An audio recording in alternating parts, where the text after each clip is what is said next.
ایک سوال مجھ سے بہت زیادہ پوچھا جا رہا ہے جب سے وہ ڈاکٹر ذاکر نائک نے کہا نا یوٹیوب کی ارننگ حرام ہے، کیونکہ یوٹیوبرس تو اب ہزاروں لوگ ہیں جو یوٹیوب سے پیسے کما رہے ہیں. تو ڈاکٹر صاحب نے ایک کنفیوژن میں ڈال دیا لوگوں کو. ڈاکٹر صاحب بہت زبردست مبلغ ہیں لیکن مفتی نہیں ہیں. میرا بھی ان سے بہت، آپ سے زیادہ مجھے ان سے محبت ہے، ان کا دفاع کی فکر ہے، لیکن جو جس کی فیلڈ ہوتی ہے نا وہی اس کے نشیب و فراز کو جانتا ہے. تو آئے تو وہ امت میں اتحاد پیدا کرنے کے لیے ہیں، لیکن لوگ ان کی باتوں کو لے لے کے توڑ پیدا کر رہے ہیں. اب انہوں نے بتایا کہ رفع الیدین کرنا بھی ٹھیک ہے، نہیں کرنا بھی ٹھیک ہے. انہوں نے کہا میرے والد صاحب شافی تھے. تو یہ سب چیزوں سے ان کا مقصد ہے کہ سب ٹھیک ہے، لیکن لوگ ان کے کلپ چلا رہے ہیں کہ صرف یہی والی نماز ٹھیک ہے. ٹھیک ہے نا؟ تو یہ پاکستانی قوم کے ساتھ کوئی تھوڑا مسئلہ نہیں ہے، تھوڑا زیادہ مسئلہ ہے کچھ. باقی جو یوٹیوب کی ارننگ کے حوالے سے ڈاکٹر صاحب نے بات کی ہے، بہت سارے لوگ یوٹیوب سے پیسے کما رہے ہیں. پاکستان میں کا ایک سورس آف، بہت سارے پاکستانیوں کا ایک سورس آف انکم ہے. تو مفتی کا کام ہوتا ہے کسی بھی مسئلے کی ڈیپ میں جا کے اس پہ تحقیق کر کے جواب دے. تو ہم نے جب اس کی تحقیق کی، ہمارا کوئی چینل وینل نہیں تھا اس وقت ہم نے اس کی تحقیق کر کے اس کو جائز قرار دیا ہے.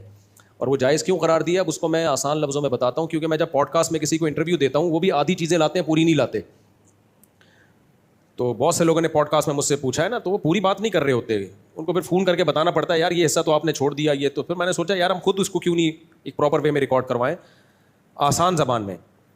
دیکھو جب آپ کسی کو شادی ہال دیتے ہو نا کرائے پہ، تو بنوری ٹاؤن کا فتویٰ بھی ہے، دارالعلوم کا فتویٰ بھی ہے کہ اگر آپ ان کو ناچ گانے کے آلات نہیں دیتے، آپ ان کو خود ترغیب نہیں دیتے کہ یہاں ناچ گانے بھی ہوں گے، تو اس شادی ہال میں جو شادی کے ایونٹ ہوگا اس کی ارننگ آپ کے لیے حلال ہوگی. حالانکہ اس ایونٹ میں بہت سارے ناجائز کام بھی ہو رہے ہوتے ہیں، مکس گیدرنگ، لڑکے لڑکیاں اکٹھے، ڈھول باجے، گانے بجانے، موسیقی، ڈھول ڈھمکے. آج کل تو زیادہ تر شادیوں میں یہی ہو رہا ہوتا ہے. اس کے باوجود دارالعلوم کا بھی فتویٰ ہے، بنوری ٹاؤن کا بھی فتویٰ ہے کہ اگر آپ نے خود ان کے ساتھ کوئی تعاون نہیں کیا، یعنی موسیقی کی آلات آپ نے نہیں دیے، نہ زبان سے ان کو کوئی ترغیب دی ہے، تو آپ کی ارننگ حلال ہے. حلال اس لیے کہ آپ نے ایک جائز کام کے لیے ان کو شادی ہال کرائے پہ دیا ہے. وہ جائز کام کیا ہے؟ نکاح کی تقریب. آگے جو کچھ وہ کر رہے ہیں وہ ان کا ذاتی عمل ہے. آپ اگر ان کے ساتھ اس عمل میں تعاون کریں گے تو گنہگار ہوں گے، تعاون نہیں کریں گے تو محض ہال کرائے پہ دے دینا تعاون نہیں کہلاتا، کیونکہ آپ نے دیا اس کام کے لیے نہیں ہے. دیا کس کام کے لیے؟ شادی کے لیے دیا ہے ان کو، جو ایک جائز کام بلکہ سنت کام ہے. تو آپ نے ایک جائز کام کے لیے دیا ہے. اسی میں ہم یہ دیکھتے ہیں کہ ہم جب کسی کو گھر رہنے کے لیے دیتے ہیں، اس میں وہ ڈرامے دیکھ رہا ہے، فلمیں دیکھ رہا ہے، شراب پی رہا ہے، تو ہم شراب کی بوتل بھی لا کے نہیں دے رہے، ہم نے ٹی وی کا انتظام بھی نہیں کیا اس کے لیے، ہم نے کوئی موسیقی کے آلات بھی اس کو فراہم نہیں کیے، تو پھر بھی وہ یہ کام کر رہا ہے، تو ہماری ارننگ حرام نہیں ہوگی. ہم کہیں گے بھائی ہم نے رینٹ پہ اس کو گھر دیا رہنے کے لیے، ابھی اس میں انڈین موویز دیکھ رہا ہے، یہ اس کا اپنا عمل ہے. ہمارا گھر اس کو دے دینا یہ گناہ میں تعاون نہیں کہلائے گا کہ ہم اس کے ساتھ گناہ میں تعاون کر رہے ہیں. سمجھ رہے ہو بات کو؟ اب اسی سے سمجھو کہ یوٹیوب پہ آپ کا جو چینل ہے، کمپنیاں گوگل سے کہتی ہیں کہ بھائی ہم نے اس چینل پہ ایڈورٹائز چلانا ہے. ایڈورٹائز کا بنیادی مقصد کیا ہے؟ جیسے شادی ہال کا بنیادی مقصد ناچ گانے نہیں ہوتے، اس کا بنیادی مقصد نکاح کی تقریب ہوتی ہے. ناچ گانے اس میں ایڈ کیے جا رہے ہیں جو غلط چیز ہے. تو ایسے ہی جو مونیٹائزیشن کا عمل ہے یوٹیوب پہ، وہ مونیٹائزیشن کی جو بیس ہے، جو بنیاد ہے، وہ یہ نہیں ہے کہ اس میں لڑکیاں دکھائی جائیں گی. اس کی بیس یہ ہے کہ کمپنیوں کی پروڈکٹ کو پروموٹ کیا جائے گا، کمپنیوں کی پروڈکٹ کی ایڈورٹائزمنٹ، تاکہ لوگ وہ پروڈکٹ کو خریدیں.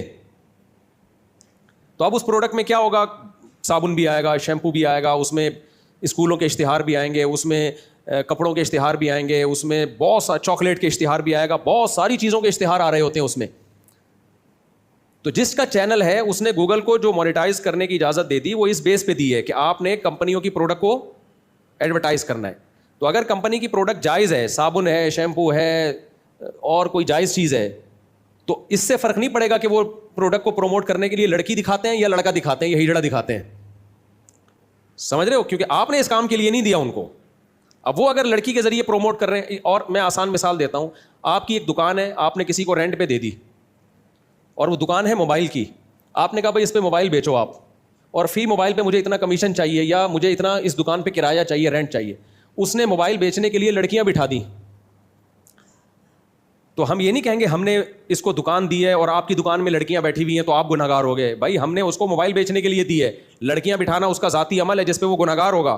ہماری آمدن حرام نہیں ہوگی، کیونکہ وہ موبائل کی آمدن آ رہی ہے، لڑکیاں دکھانے کی آمدن نہیں آ رہی. لڑکی صرف اس نے اٹریکٹ کرنے کے لیے کہ دکان پہ لڑکی بیٹھی ہوگی تو لوگ زیادہ آئیں گے، ٹھرکی لوگ، لڑکا بیٹھا ہوگا تو لوگ کم آئیں گے. تو آمدن کے حلال یا حرام ہونے کا اس سے تعلق نہیں ہے کہ اس موبائل کو ایڈورٹائز کرنے والا یا اس موبائل کو بیچنے والا مرد ہے یا عورت ہے یا خسرا ہے. آمدن کے حلال و حرام ہونے کا اس سے تعلق ہے کہ موبائل بک رہا ہے یا شراب بک رہی ہے. شراب بک رہی ہے تو آمدن حرام ہے, موبائل بک رہا ہے تو آمدن حلال. اب شراب اگر کوئی مولوی بیچ رہا ہے تو بھی حرام ہے, مولانا کی وجہ سے وہ حلال نہیں ہو جائے گا. تو اسی طرح زمزم کی بوتل اگر عورت بیچ رہی ہے تو وہ عورت کی وجہ سے بوتل کی آمدن حرام نہیں ہو جائے گی. سمجھ رہے ہو کہ نہیں سمجھ رہے؟ اور آسان مثال سے میں بات سمجھاتا ہوں. یونیورسٹیوں میں جو لیکچرار ٹیچر ہوتی ہیں, فیمیل ٹیچر ہوتی ہیں, جوان ٹیچر, بے پردہ ٹیچر, یہ بے پردہ ہو کے آتی ہیں لوگوں کے سامنے, لڑکوں کے سامنے ان کو پڑھاتی ہیں. یہ عمل جائز ہے یا ناجائز ہے؟ ناجائز عمل ہے نا, یہ عمل کیا ہے؟ ناجائز. لیکن کوئی مفتی اس ٹیچر کی تنخواہ کو حرام نہیں کہتا.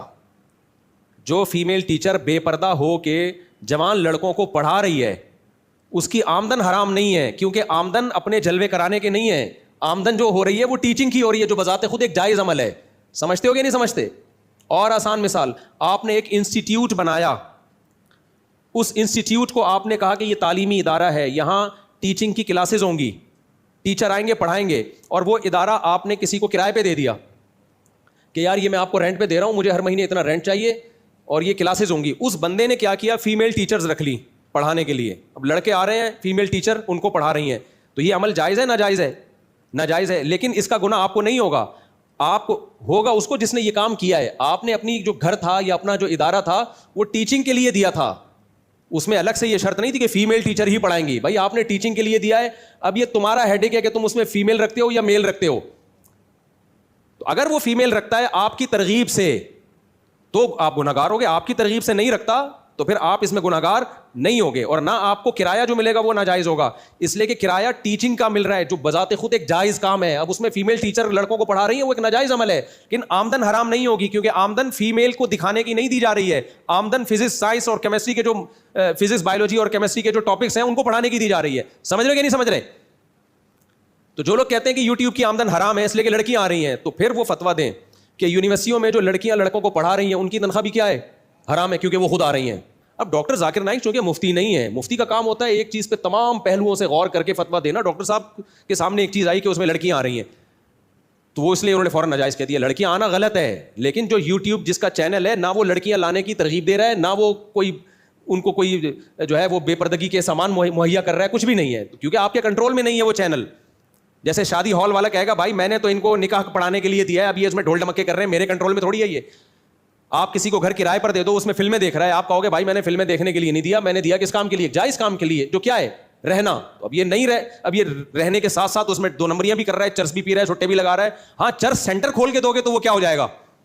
آپ نے گھر بنائے چرسیوں کے لیے, چرس گاہ, تمام حضرات جن کو چرس پینی ہے یہاں تشریف لائیں, یہ آمدن حرام ہوگی آپ کی. سمجھتے ہو کہ نہیں سمجھتے؟ تو 2 چیزوں کو یوٹیوب کے بارے میں لوگ خلط مزے. کتنی دفعہ ایسے ہوتا ہے کہ وہ لیڈی ڈاکٹر ہے, جوان ہے اور بے پردہ ہو کے آپ کا علاج کر رہی ہوتی ہے, یہ ناجائز عمل ہے, لیکن اس کو جو کمیشن مل رہا ہے وہ بے پردگی کا نہیں مل رہا, وہ آپ کے علاج کا مل رہا ہے. تو یوٹیوب جو آپ کو پیسے دیتا ہے وہ اس بات کے نہیں کہ آپ کے چینل پہ ہم نے لڑکیاں دکھائی ہیں, وہ اس بات کے کہ آپ نے اس کمپنی کو کی پروڈکٹ کو ایڈورٹائز کرنے میں اپنے چینل ہمارے حوالے کیا ہے, تو ہم اس کمپنی کے پروڈکٹ کو پروموٹ کر رہے ہیں جس کی وجہ سے کمپنی ہمیں پیسے دے رہی ہے اور اس میں ہم آپ کا کمیشن آپ کو دے رہے ہیں. تو لڑکیاں آنا اس میں گناہ کا عمل ہے, ناجائز ہے, غلط ہے. لیکن یہ غلط کی آپ نہ ترغیب دے رہے ہو اس کو, یہ بالکل ایسے ہی جیسے شادی ہال آپ حوالے کر دیتے ہو یا آپ کسی کے کرائے کا مکان کسی کے حوالے کر دیتے ہو. تو باقی بنوری ٹاؤن نے جو اس کو ناجائز کہا ہے تو وجہ اس کی ہے کہ بنوری ٹاؤن کی نظر میں ویڈیو ہی ناجائز ہے. وہ تو کہتے ہیں کسی عالم کا ویڈیو پہ آنا یا یوٹیوب پہ آنا ہی نہ, ان کی نظر میں تو یوٹیوب پہ جائز چیز دیکھنا بھی ناجائز ہے. تو اگر کوئی بنوری ٹاؤن کے اس فتوے کو فالو کرتا ہے کہ ویڈیو ہی سرے سے حرام ہے, ہماری رائے تو یہ نہیں, ہم تو اس کو تصویر ہی نہیں مانتے, تو اگر کوئی اس فتوے کو فالو کرتا ہے تو بہت اچھی بات ہے. بنوری ٹاؤن والے بھی اہل حق علماء میں سے ہیں, علماء کی رائے میں جب اختلاف ہوتا ہے تو عوام کسی فتوے کو اگر فالو کر لے, لیکن ہونا وہ مفتی ہی چاہیے. اس میں یہ نہیں ہے کہ آپ دائیں بائیں اسکالرس کو فالو کرنا شروع کر دیں, وہ پھر شرن آپ بری و ذمہ نہیں ہو سکتے. تو اگر کوئی بنوری ٹاؤن کی اس رائے کو فالو کرتا ہے کہ ویڈیو حرام ہے, یوٹیوب پہ ویڈیو ڈالنا بھی حرام ہے, تو پھر ٹھیک ہے, وہ پھر اس کی نظر میں یوٹیوب کی آمدن واقعی حرام ہوگی, کیونکہ وہ تو سارے ویڈیو ہی حرام ہے نا ان کی نظر میں, اس کو تو یہ چینل بنانا ہی ان کی نظر میں ناجائز اور حرام ہے. لیکن جو اگر ویڈیو کو ہم جائز کہتے ہیں تو اس میں لڑکیاں آنے سے پوری آمدن حرام نہیں ہو جائے گی, کیونکہ وہ آمدن جو پروڈکٹ ہے اس کو پروموٹ کرنے کی دی جا رہی ہے. اور دوسری بات یہ کہ یوٹیوب کی آمدن کو اگر ہم علی اطلاق ناجائز کہہ دیتے ہیں تو ایک بہت بڑا سوال کھڑا ہوگا کہ جو بہت سے مذہبی اسکالر جو کہہ رہے ہیں کہ یوٹیوب کی آمدن ناجائز ہے, ان کے بھی ایڈ اسی پہ چل رہے ہوتے ہیں, یوٹیوب پہ چل رہے ہوتے ہیں. وہ کہہ سکتے ہیں تو جائز ایڈ چلا رہے ہیں. بھائی ایڈ چلے گا اسی چینل پہ جو مانیٹائز ہوگا, تو اس میں کچھ جائز چلیں گے, کچھ لڑکیوں والے بھی چلیں گے. تو آپ کیسے کسی ایسے چینل کو اپنی پبلسٹی کے لیے یوز کر سکتے ہیں جس چینل نے مونیٹائز کیا جو آپ کی نظر میں ناجائز اور حرام عمل ہے؟ تو آپ کو تو پھر اس کی حوصلہ شکنی کرنی چاہیے. بھائی جب ناجائز ہے تو میرا ایڈ بھی تمہارے یہاں نہیں چلے گا. تو یعنی جو دینی چیزیں ہیں نا, دینی ٹرسٹ ہیں, وہ بھی پبلش نہیں ہو سکیں گے پھر کہیں بھی, تو ان کے اپنے چینلوں کو بھی کوئی پبلش نہیں کرے گا. تو اس لیے بند کمرے میں بیٹھ کے باتیں کرنا ایک الگ ہوتا ہے, پھینکتے رہنا. جیسے وہ جہلم والی سرکار نے جو ہے نا, وہ ڈاکٹر ذاکر نائک کے بارے میں تو مجھے پتا ہے کہ میری اگر ان سے میٹنگ ہو, میں یہ دلائل ان کے سامنے رکھوں وہ فوراً رجوع کر لیں گے. لیکن میری جب ان سے میٹنگ ہوئی, میں نے یہ دلائل ان کے سامنے اس لیے نہیں رکھے کہ وہ مفتی ہیں نہیں, تو میں کیوں ان کو اس پہ قائل کرنے کی کوشش کروں. بھائی لوگوں کا کام ہے مسائل کس سے پوچھیں, مفتیان کرام سے. اور دوسری بات یہ کہ میں ان کو ایسی بحثوں میں نہیں الجھانا چاہتا جو ان کی فیلڈ سے متعلق نہیں ہے, تاکہ وہ جو اپنی فیلڈ کا کام ہے علا وجہ الکمال کریں. اب میں بیٹھتا ان سے میں انہیں مسائل میں لگ جاتا تو کیا ہوتا وہ. تو جو کام وہ کر رہے ہیں بھائی وہ ان کو کرنے دو, ان کی فیلڈ ہے, ان کا کام ہے. تو میں نہیں چاہتا کہ میں ان کو چھیڑوں, میں چاہوں ان سے ٹائم بھی لے. میری ان سے بہت اچھی گپ سلام دعا ہے, ان کے بیٹے سے بھی, ان سے بھی, تو اور ہونی بھی چاہیے, ظاہر ہے ایک بڑے آدمی ہے. لیکن مسائل کے بارے میں زندگی بھر کا اصول بنا لو, پراپر مفتی سے پوچھنے کا کام ہے. اور مفتیان کرام بھی انڈیویجول نہیں, یہاں سے کوئی مفتی یہاں باقاعدہ کسی ادارے سے اس کا تعلق ہو, کیونکہ ادارے کا مفتی غلطی کرنے میں 100 دفعہ سوچے گا. پیچھے ادارہ ہے پورا, مفتیوں کا پورا پینل ہے, تو مفتیان کرام کا پینل ہوتا ہے, وہ پورا غور و فکر کر کے کوئی رائے قائم کرتے ہیں. انڈیویجول کوئی مفتی وہاں دارالفتہ کھولا ہوا ہے, کوئی وہاں سے مفتی ایسا, تو مفتی پاکستان میں پتھر اڑاؤ آپ کو مفتی ملیں گے. پورا پراپر ادارہ ہو, جیسے دارالعلوم بنوری ٹاؤن ہے, جامعہ فاروقیہ ہے, جامعہ اشرفیہ ہے, اور اکوڑا خٹک کا جامعہ حقانی ہے, یہ پراپر ادارے ہیں.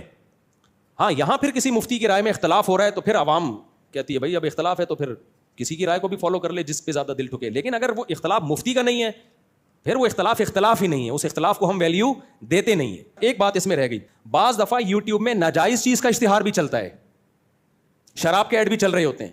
اس لیے ہم کہتے ہیں کہ یوٹیوب کی آمدن سے چند فیصد صدقہ کرنا ضروری ہے. دوسری بات یہ کہ جائز چیز کا اشتہار چل رہا ہے لیکن اس میں عورتیں تو آ رہی ہیں نا, تو خوب بہرحال اس میں شامل ہو جاتا ہے. یعنی کچھ نہ کچھ, جیسے آپ موبائل بیچنے کے لیے لڑکی کو بٹھا دو, ٹھیک ہے آمدن تو آپ کو موبائل کی مل رہی ہے, لیکن اٹریکٹ کرنے کے لیے لڑکی کا یوز کیا نا, تو آمدن میں کچھ نہ کچھ خباثت شامل ہو گئی کہ نہیں ہو گئی, طریقہ آپ نے غلط استعمال کیا. اس لیے ہم کہتے ہیں کہ یوٹیوب کی آمدن سے چند فیصد صدقہ لازمی کرنا چاہیے, تاکہ جو کچھ اس میں گند شامل ہو گیا ہے آپ کی آمدن اس گندگی سے پاک ہو جائے. اب وہ کتنا ہونا چاہیے, ہماری رائے یہ کہ کم سے کم 2.5 سے 5%, کم سے کم 5% لازمی ہر یوٹیوبر کو چاہیے کہ وہ اپنی آمدن سے صدقہ کرے. دینی چینلوں میں اور کم اس طرح کے ایڈ آتے ہیں, دینی چینلوں کی ارننگ بھی کم ہے, اس کی وجہ ہے کہ ان کے ایڈ میں زیادہ کوئی اٹریکشن والے ایڈ نہیں ہوتے ان کے, کیونکہ ان کو یوٹیوب کو پتا ہوتا ہے کہ ان کے جو لسنر ہیں یا ان کو دیکھنے والے ہیں وہ اس طرح کی چیزیں نہیں پسند کرتے, تو وہ ایڈ زیادہ تر اسکولوں کے آتے ہیں جو دینی چینلز ہیں. اس لیے دینی چینلز کی ارننگ بھی کم ہوتی ہے. سب سے زیادہ ارننگ یہ جو گانے بجانے والے چینل اور فلموں کے چینل, ان کی ارننگ بہت زیادہ ہوتی ہے. یہ پرینکرز جو ہیں ان کی ارننگ بہت زیادہ ہوتی ہے. تو دینی چینلوں کی اس لیے کم ہوتی ہے کہ اس میں بہت محدود قسم کے ایڈ چلتے ہیں, تو ان کی جو ریٹ ہیں وہ کم ہوتے ہیں. تو یہ پوری بحث جو سمجھے گا, جو کرے گا, اس کے بعد وہ فتویٰ دینے کا اہل ہوگا. تو پھر بھی اگر کوئی اصرار کرتا ہے, جیسے جہلم والی سرکار کا ایک ہی ہے, سوئی ایک جگہ آ کے اٹک گئی ہے کیونکہ وہ فتویٰ دے چکا ہے, حالانکہ وہ فتوے کا اہل نہیں ہے, تو حرام ہے. تو بھائی پھر جو ہے نا آپ کے جو اسٹوڈنٹس ہیں جو چینل چلا رہے ہیں ان کی آمدن بھی حرام ہے, تو ان کی چائے پینا بھی پھر آپ کے لیے حرام ہے, کیونکہ جس کی آمدن حرام ہوتی ہے نا اس کی آمدن سے سب کے لیے کھانا حرام ہوتا ہے. پھر مبشر لقمان, سلیم صافی, جاوید چودھری, ان کے گھر کا کھانا بھی کیا ہے, حرام ہے, کیونکہ زیادہ تر آمدن ان کو ٹیلی ویژن سے ہی ہوئی ہے. اور ٹیلی ویژن نے جو ان کو مختلف موضوع پر تحقیقات, مکالمے, ٹاک شاک کے لیے جو ٹی وی بلاتا ہے, تو جن صحافیوں کو ٹیلی ویژن بلاتا ہے تو ان کو جو کمیشن دیتا ہے یا پیسے دیتا ہے وہ ٹیلی ویژن کہاں سے دیتا ہے, وہ ایڈورٹائزمنٹ کی آمدن سے دیتا ہے نا. پھر نیوز اینکر جو خبریں پڑھ رہا ہے ٹی وی میں, اس کی آمدن بھی کیا ہے, حرام ہے, کیونکہ ٹی وی جب نیوز اینکر کو پیسے دیتا ہے تو وہ پیسے ٹی وی نے کہاں سے کمائے ہوتے ہیں, ایڈورٹائز سے کمائے ہوتے ہیں. ہم تو کہتے ہیں وہ ایڈورٹائز کی ارننگ حلال اس لیے کہ جائز چیز کا ایڈورٹائز ہو, اس میں لڑکیاں لانا غلط عمل ہے, وہ ناجائز عمل ہے, اس کا گناہ ہوگا, لیکن آمدن کا تعلق اس سے ہے, تو پھر سب کی آمدن حرام ہے. لیکن کمال کی بات ہے کہ یہ جہلم والی سرکار صرف مولویوں کے پیچھے پڑا ہوا ہے ہاتھ دھو کے, تو بھائی سب کی آمدن حرام ہے. پھر جاوید چودھری کی بھی, مبشر لقمان کی بھی, سلیم صافی کی بھی, جتنے لوگ جن کو جو آج تک ٹیلی ویژن سے یہ نیوز اینکر جتنے بھی ہیں ان کی بھی حرام, ان کے گھر کی چائے بھی حرام. پھر نادر علی کی آمدن بھی حرام. پھر نادر علی نے اگر انجینئر کو کوئی گفٹ دیا تھا تو انجینئر کے لیے وہ گفٹ لینا بھی کیا تھا, حرام تھا. کیوں لیا بھائی آپ نے گفٹ, اگر نہیں لیا تو اچھی بات ہے, لیا ہے تو آپ اس کی قیمت صدقہ کرو یا وہ صدقہ کرو, آپ بتاؤ کہ یہ حرام ہے. تو یہ حرام کا درجہ صرف یہاں تک نہیں ہوگا, یہ متعدی ہوگا. جتنے ولاگرز ہیں, جتنے یوٹیوبرز ہیں, ان کی گھر کی چائے پینا بھی حرام. جتنے T V anchor, T V میں ڈراموں فلموں والوں کی آمدن تو حرام ہے اس لیے کہ ناجائز کام کر رہے ہیں. لیکن جو اینکر ہیں یا ٹاک شاک میں آ رہے ہیں ان کی آمدن حرام تھوڑی ہے, اسے جائز کام کر رہے ہیں, تو سب کی تو یہ حرام در حرام 4-6 آدمی میرے خیال ہے دنیا میں رہ جائیں گے. تو مفتی جب فتویٰ دیتا ہے تو ان تمام پہلوؤں پہ غور کر کے فتویٰ دیتا ہے, اور جو اسکالرز ہوتے ہیں جو مفتی نہیں ہوتے ان کو وہ ایک چیز دیکھ رہے ہوتے ہیں اور پھر ان کو نہیں پتا ہوتا اس کے آگے سائڈ افیکٹ کیا ہیں, کہاں کہاں جا کے ہم پھنسیں گے اور کہاں کہاں اس کے. اور ویسے بھی ڈاکٹر ذاکر نائک سے آپ نے سنا ہوگا مالی معاملات میں وہ کئی بار یہ بیان میں کہہ چکے ہیں کہ جو حنفی فقہاء ہیں وہ بہت زیادہ ایکسپرٹ ہوتے ہیں مالی معاملات میں, جو مالیات کا فقہ ہے. تو یوٹیوب کی آمدن کا تعلق بھی فقہ مالی لین دین کے فقہ سے ہے, تو اس میں حنفی علماء ویسے ہی کیا ہوتے ہیں, بہت ایکسپرٹ ہوتے ہیں. اس میں تو ویسے بھی عرب علماء کی رائے زیادہ معتبر نہیں ہے, کیونکہ عرب علماء, حناف نے چونکہ دنیا پہ حکومتیں کی ہیں نا بھائی, پہلے بنو امیہ کی خلافت تھی اس میں بھی حنفی زیادہ تھے, بنو عباس کی خلافت اس میں بھی حنفی زیادہ, پھر جو خلافت عثمانی آئی وہ تو ٹوٹل تھے ہی حنفی, پھر یہ جو ہندوستان میں ہماری خلافت تھی مغل بادشاہ تھے یہ بھی ٹوٹل کیا تھے, حنفی. تو جنہوں نے دنیا پہ حکومتیں کی ہوں ان کو تجارتوں کا, مالی لین دین کا, کہ کس چیز کو ناجائز کہنے کے آگے نتائج کیا نکلیں گے اور کیا کیا اس میں گنجائش ہے, انہوں نے اس پہ بہت زیادہ کام کیا ہے. تو فقہ حنفی میں بہت زیادہ اس پہ کام ہوا ہے مالی جو تبھی تو اسلامک بینکنگ جو دنیا میں چل رہی ہے نا وہ 90% فقہ حنفی پہ چل رہی ہے. یہ بات میں نے حضرت مفتی تقی عثمانی صاحب سے خود سنی ہے. عرب نے بھی اپنے فقہ کو اس میں چھوڑا ہے, یعنی حنابلہ, شوافع, مالکیہ, وہ سارے اس میں فقہ حنفی پہ آ کے جمع ہوئے ہیں, کیونکہ فقہ حنفی کے پاس بہترین حل تھا. مجھے یاد ہے جب ہم اسلامک بینکنگ کی تحقیق کر رہے تھے تو اسلامک بینکنگ میں ایک مسئلہ ایسا آیا ہمیں کتابوں میں مل نہیں رہا تھا کہ ماضی میں کسی نے وہ مسئلہ لکھا ہو. اب ہم بہت تلاش کیا تو امام ابو حنیفہ کے شاگرد امام محمد نے بیائی نہیں وہی صورت لکھی ہوئی تھی, اس کا حکم لکھا ہوا تھا. اچھا, ہمیں وہ ریفرنس ملا ایک عرب عالم کا, ایک عرب عالم کی ہم کتاب پڑھ رہے تھے, انہوں نے کہا کہ لوگ کہتے ہیں کہ اس بارے میں قدیم فقہاء نے نہیں لکھا, اس میں ابو حنیفہ کے شاگرد امام محمد نے لکھا ہے. تو انہوں نے امام محمد کی کتاب کا حوالہ دیا, پھر ہم نے اس حوالے میں دیکھا تو واقعی وہ لکھا ہوا تھا جس کو اسلامک بینکنگ میں ایز اٹ از لیا گیا. پھر تو حناف نے اس پہ بہت پہلے بہت کام, اور صرف یہ تو ڈاکٹر صاحب کا کہنا یہ ہے کہ اس میں فقہ مالیات کے فقہ میں ایسا کام کیا ہے, لیکن حقیقت یہ کہ تمام مسائل میں ایسا کام کیا انہوں نے, بہت سارے مسائل کا حل پہلے سے غور و فکر کر کے انہوں نے لکھ دیا ہے. تو اس لیے خلاصہ یہی نکلا کہ یوٹیوب کی آمدن ہو یا بینکنگ کا مسئلہ ہو مفتیان کرام سے پوچھیں. ہاں, اس وقت کے جو ماہر مفتیان کرام کی رائے میں اگر اختلاف ہو جائے تو پھر اس اختلاف میں ایک اصول رکھیں کہ ایک قول آسان ہوتا ہے اس کو بھی لیا جا سکتا ہے,